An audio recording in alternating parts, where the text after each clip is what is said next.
Well, it's the Fairy Tale chapter 393. Everything is revealed about Silver. Silver was indeed not Deliora, which is a shame. However, he was not a demon either, which contradicts a little bit what when Kyoka met him and said, "So you're in your human form." Or it could be the fact that she didn't know what he really was. In fact, there might be a slight chance none of the Kyoko except Keith knew. Because Keith, yeah, he comes into the picture. Either way, the only thing that Silver has been is been a corpse. Yeah, he has been a walking corpse, so to speak, under the control of Keith. But at the same time, he could have talked and had a will of its own. So he learned the Devil Slayer magic in order to kill all the demons of Tartarus. That was his real goal. And he slayed demons when the others did not look.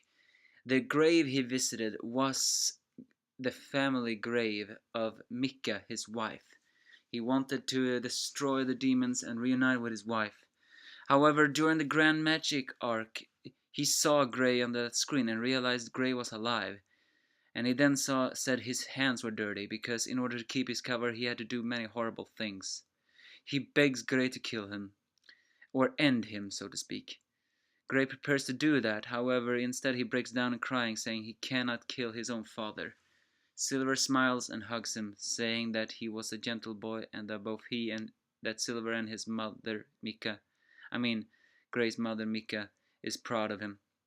But then he contacts Juvia, who still battles Keith, revealing that Juvia must get serious and destroy Keith, because Keith's curse, called Necromancer, is what keeps Silver and we all know the councilman alive. Because it's almost similar to that macro ability, but either way, it's Keith that is the real antagonist of everything. And then he suddenly says, it now drops the story and karma human and all that stuff. Keith, you may be a poet, but you are one sick bastard. Because he had experimented on corpses in order to make them move and to blend them into human society. And maybe and I think Silver was the most successful one. He blended in and he could even move of his own, I think at least. And it appears that only Keith knew what Silver really was, or Silver perhaps really did. Maybe, I have no idea. But either way, that's basically this chapter. Yeah, I can admit, I'm still a bit sad that in the end Silver was not Deliora. However, I gotta say this chapter did make up for a little bit of this. It was a massive, sad one. But it was also very heartwarming, because you see, the real reason why Silver said it was Deliora and all that stuff was because Grey had not yet let go of his sadness in losing both Ur and his family to Deliora. He blamed himself for this. That was the real reason why Silver was so harsh on him, because he wanted Grey to surpass his nightmare. Like a true father, Grey can finally move on. Well, in a way, at least he can. So this was a massive, sad one. And that makes up a little bit for the fact that the plot twist was trolled.